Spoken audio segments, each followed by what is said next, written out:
I love the fact that right now, if nobody talked, all you could hear was the tinking of the hammer. You could be in the 11th century.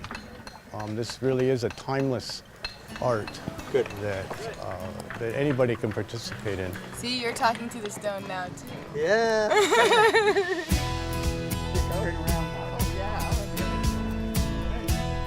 Fantastic. Thank you.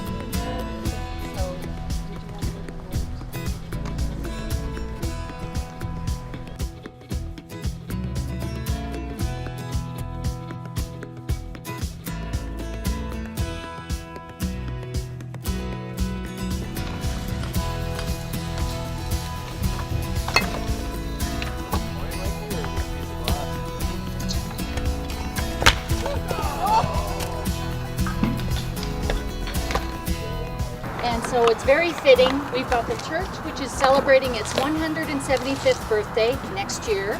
The Frontenac Heritage Foundation is celebrating its 45th birthday. And so it just seemed like a great idea. Come together in one of the old, if not the oldest heritage district in the province of Ontario to rebuild these special walls. Show me what section you're building.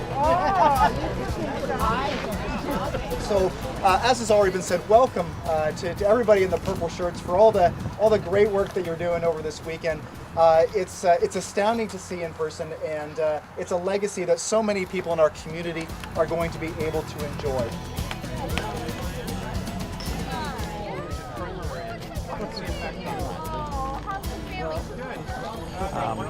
So you can see behind me, you can see the camaraderie that's happening.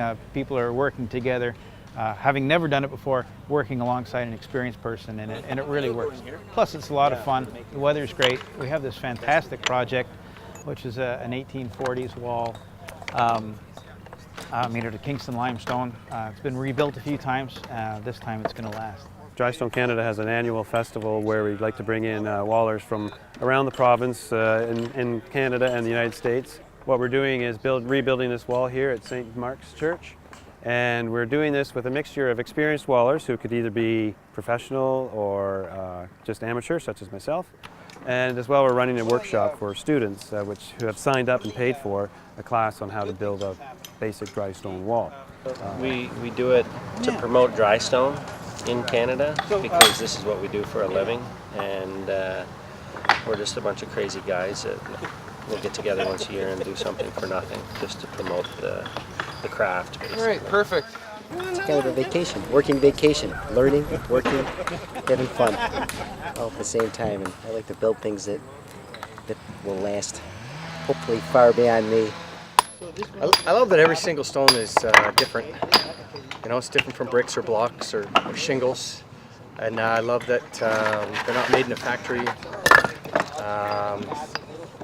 You know, it's challenging, but it's super satisfying when you get a bunch of stones to do what you hope they would do. Dry stone walling is just, you know, you need just maybe one tool or no tools. It's just working in nature, working outside, and trying to build something beautiful.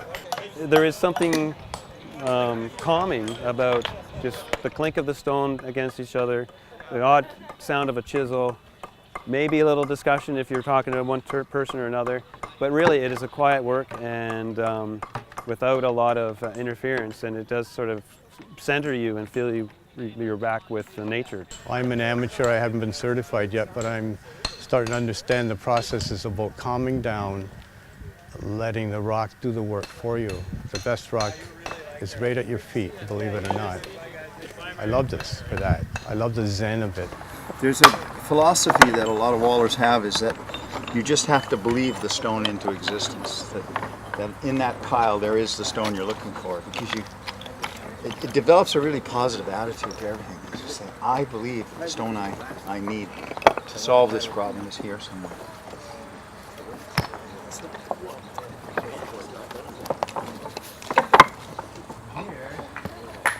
So let's see if that theory is correct. There it is. It tapers. The tapers go down. It's just a tiny bit too long. Take off the back.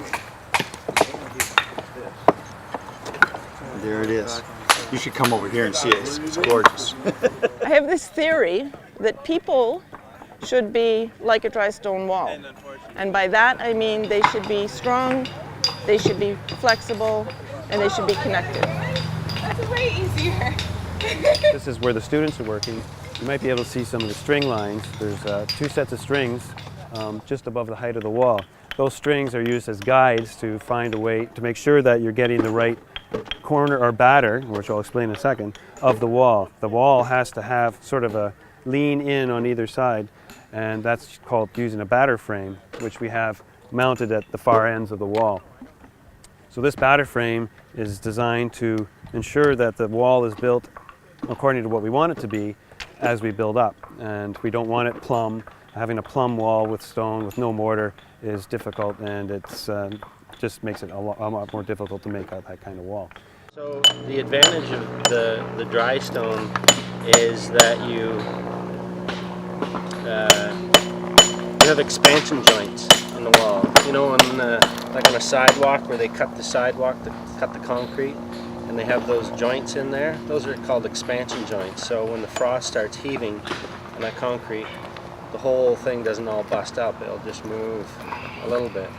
Where in the dry stone wall, these are all expansion joints.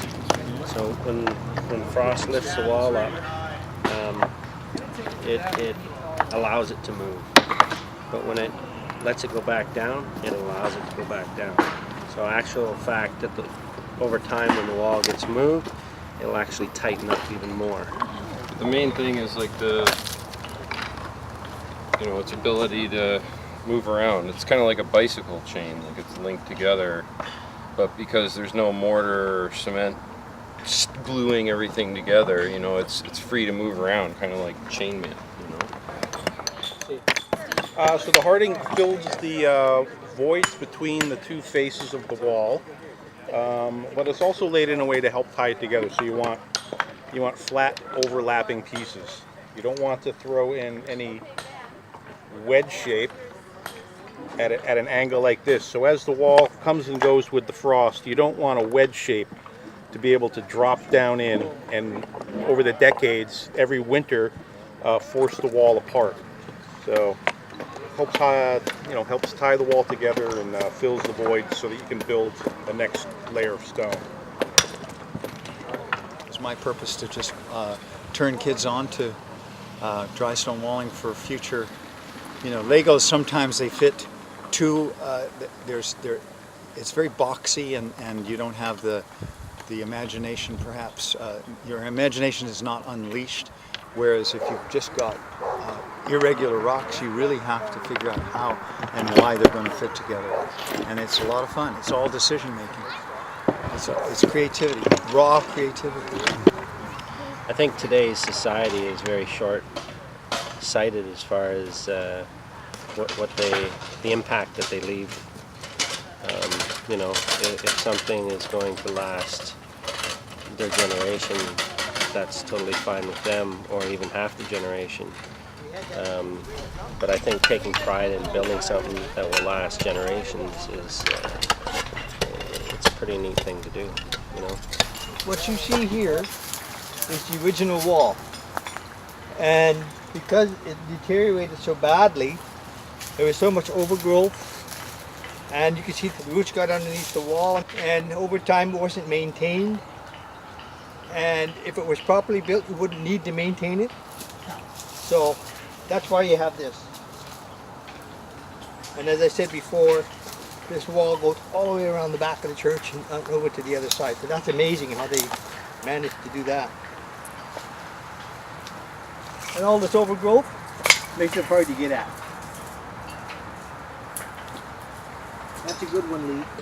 Yeah, I think it's really great.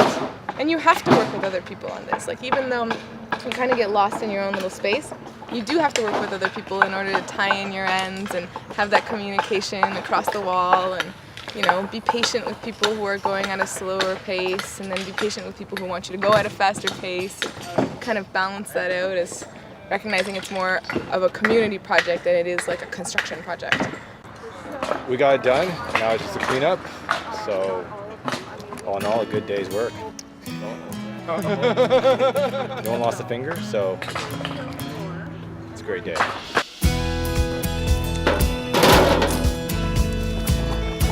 Bye. Hi, Steve. Bye, bye, bye, bye, bye.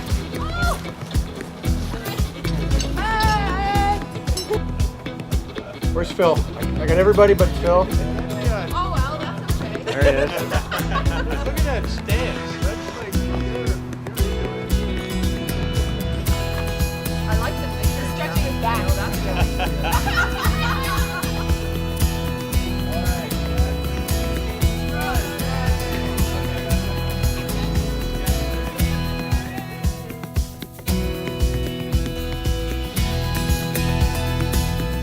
Break those stones apart. So break apart this Bonnie Stone mine, you can smell the sea.